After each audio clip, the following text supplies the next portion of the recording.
सबसे पहले मैं दिल्ली के बेटे, दिल्ली के इतिहास में सबसे लोकप्रिय मुख्यमंत्री अरविंद केजरीवाल जी, आम आदमी पार्टी के नेता, मेरे बड़े भाई और राजनीतिक गुरु अरविंद केजरीवाल जी का धन्यवाद करना चाहती हूं कि उन्होंने मुझ पर भरोसा किया और मुझे इतनी बड़ी जिम्मेदारी सौंपी, दिल्ली के लोगों की देखरेख की जिम्मेदारी सौंपी।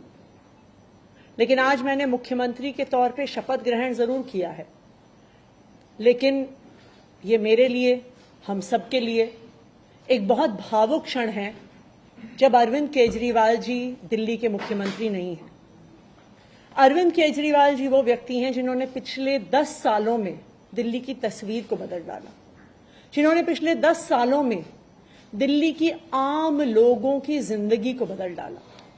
अरविंद केजरीवाल जी वो व्यक्ति हैं जिन्होंने दिल्ली में रहने वाले एक आम इंसान का, एक गरीब इंसान का दर्द समझा, उनके रोज रोज का संघर्ष समझा।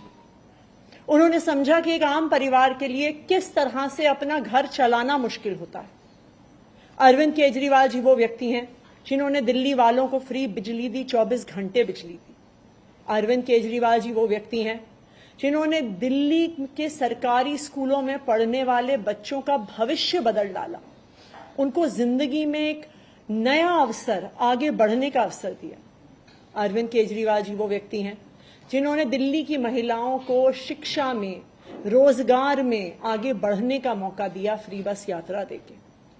अरविंद केजरीवाल जी वो व्यक्ति हैं जिनकी वजह से आज दिल्ली के लोगों को अपने परिवार के सदस्य का इलाज करवाने के लिए अपने गहने नहीं गिरवी रखने पड़ते, अपने घर नहीं गिरवी रखने पड़ते, क्योंकि सरकारी अस्पतालों में अच्छा इलाज होता है।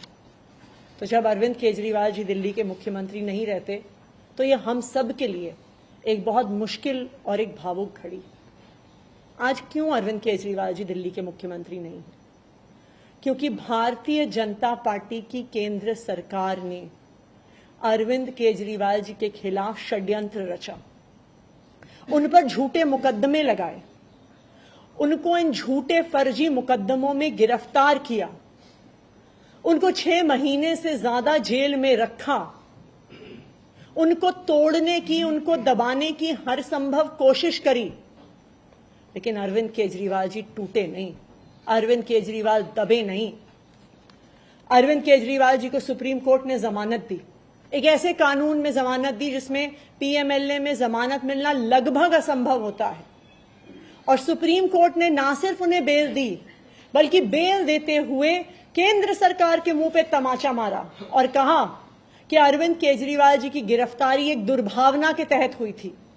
ये कहा कि केंद्र सरकार की एजेंसी सीबीआई, ईडी पिंजरे में बंद एक तोते की तरह हैं जो सिर्फ अपनी मालिक की आवाज में बोलती हैं। हो सकता है कि कोई और नेता होता तो उनके लिए अदालत का यह फैसला काफी था और वो तुरंत जाके मुख्यमंत्री की कुर्सी पर बैठ जाते। लेकिन अरविंद केजरीवाल जी ने इस देश की राजनीति में एक ईमानदारी और नैतिकता की मिसाल कायम करते हुए मुख्यमंत्री की कुर्सी से इस्तीफा दे दिया। उन्होंने कहा कि मेरे लिए सिर्फ अदालत का फैसला काफी नहीं है, मैं जनता की अदालत में जाऊंगा, और जब तक दिल्ली की जनता मुझे नहीं कहती कि मैं ईमानदार हूं, तब तक मैं मुख्यमंत्री की कुर्सी पर नहीं बैठूंगा।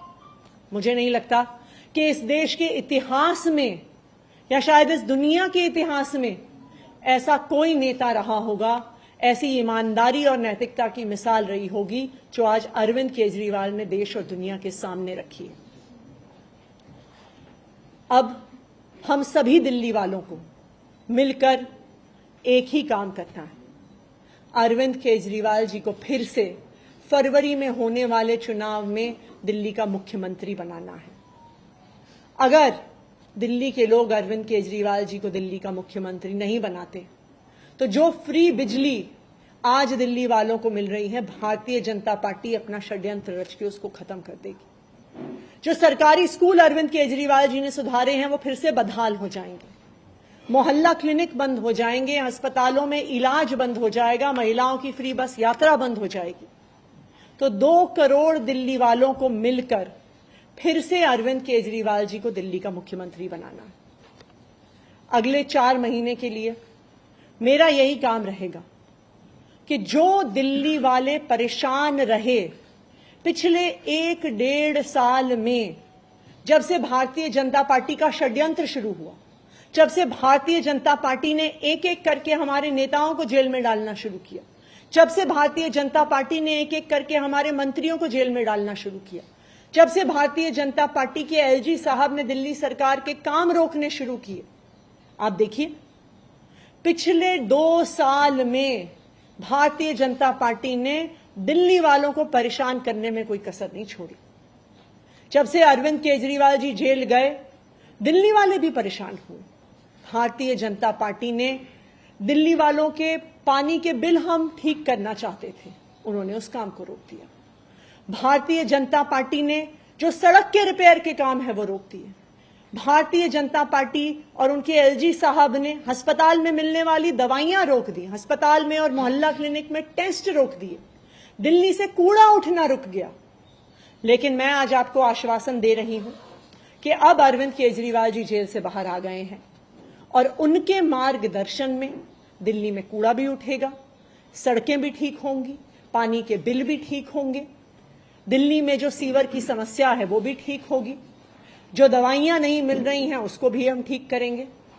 मैं दिल्ली वालों को यह आश्वासन देना चाहती हूं कि अब अरविंद केजरीवाल जी जेल से बाहर हैं, भारतीय जनता पार्टी का कोई भी षड्यंत्र हम सफल नहीं होने देंगे।